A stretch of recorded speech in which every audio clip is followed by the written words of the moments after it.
¿Sabías que el 95% de los escritores fracasan en conectar con sus lectores? No es por falta de talento, es porque ignoran esto. Hace unos días leí el libro Prohibido para Vendedores. Y bueno, no es prohibido, pero debería serlo. Se llama Véndele a la mente y no a la gente, de Jürgen Klarik, y revela algo escandaloso. Tus lectores no deciden si les gusta tu escritura, su cerebro lo hace por ellos. Si no hackeas su subconsciente, tu libro, artículo o historia morirá en el olvido. Aquí te digo cómo evitarlo. Clave 1. El 85% de las decisiones no son racionales. El cerebro elige por emoción, luego lo justifica con lógica. Es por eso que me la paso comprando cosas y después me siento mal. Aplica esto. Si eres escritor de ficción, tus personajes deberían tener dolores emocionales que todo el mundo sienta. Es decir, dolores universales. Un ejemplo, un héroe que le teme al fracaso. Y si escribes no ficción, usa historias que duelan, tipo así. Ejemplo, imagina perder años de tu vida gracias a la procrastinación. Clave número 2. El cerebro odia lo complicado. Klarik lo dice claro.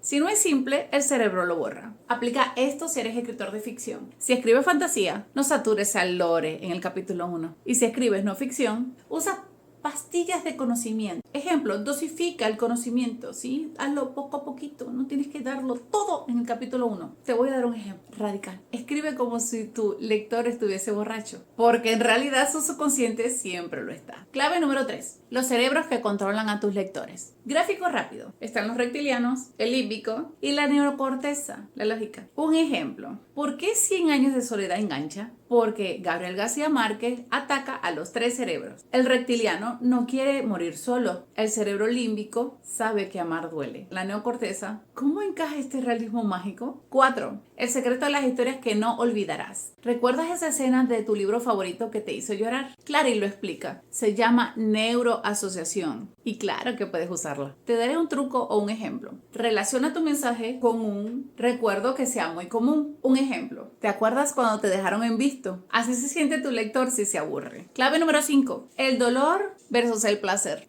El motor de toda historia. El cerebro siempre elige o huir del dolor o buscar placer. Usa eso para crear tus personajes. Si eres un escritor de ficción, ¿debería tu protagonista traicionar su moral por el poder? Y si eres escritor de no ficción, podrías decirle a tus lectores, ¿prefieres seguir postergando o cambiar hoy? Si aplicas esto, tus textos dejarán de ser bonitos para ser más atractivos. Pero ojo, el subconsciente es traicionero. Si no usas estas técnicas, tus lectores seguirán desplazándose como zombies.